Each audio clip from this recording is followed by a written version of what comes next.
Haideți să începem de la cap la coadă, domnule Ciobanu.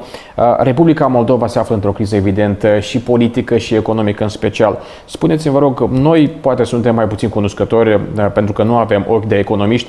3 factori care au generat această stare de lucruri, mai ales în ultimul an în Republica Moldova. Pentru că toți trăim sărac și nimeni nu înțelege de ce. Eu nu știu dacă aș enumera 3 factori. După mine, eu cred că factorul numărul 1 sau factorul principal, deci este pandemia, care, cum spuneam, a lovit toată planeta și de aici deja urmările sau alți subfactori, dacă putem așa să-i numim. Deci, în primul rând, noi ne-am ciocnit și iarăși aici o facem prin comparații cu alte țări, cu vecinii noștri.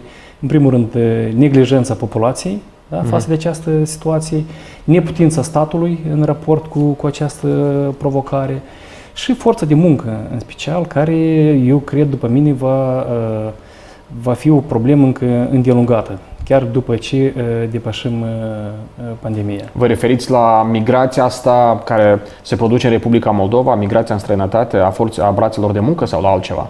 Inclusiv, deci dacă ne uităm în anuarele statistice, deci observăm că anual din Republica Moldova pleacă între 40 până la 48 de mii. Da? Zice, în mediu 45 de mii de moldoveni părăsesc Republica Moldova. Asta ca un oraș ca Hul, de exemplu, într-un oraș ca Hul să plece într-o bună zi. Un raion. Da? Dar aici avem altă problemă. Deci, pe perioada stagnării diferitor întreprinderi, mai ales mă refer aici la sectorul Horeca, deci în virtutea funcției care o am și interacționez cu foarte mulți businessmani, inclusiv cu cei din Chișinău, fiindcă mai nou noi avem 2 subzone a zonei economice libere și în Chișinău, chiar și segmentul Horeca, deci sectorul Horeca este foarte lovit și oameni care cu tradiții au adunat personal bun de 10, 15, 20 de ani și vorbeam cum spuneam, cu restaurante foarte vestite, cum ar fi Casa Norocului sau alte de restaurante, Nadejda Herța, da? Deci în perioada stagnării, pur și simplu această forță de muncă pleacă sau au plecat din țară. Și atunci noi o să avem, după ce o să ne vaccinăm, o să trecem perioada asta mai dificilă, noi o să ne ciocnim cu alte probleme. Deci, în primul rând, o să ne ciocnim cu forța de muncă. Forța de muncă și îndeosebi cea calificată. Ok, ați pomenit acum, atunci când ați vorbit despre problemele cu caracter economic, de ce trăim atât de sărac la ora actuală, printre altele ați pomenit despre neputința statului.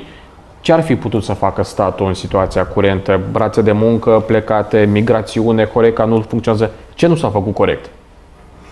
Eu aș trece în evidență, poate, niște lucruri care, la prima vedere, bizar s-ar părea că sunt foarte simple, dar care au avut un impact foarte mare asupra populației și pe aici mi-aduc aminte cum zicea Einstein. Deci, 2 lucruri sunt în lumea asta,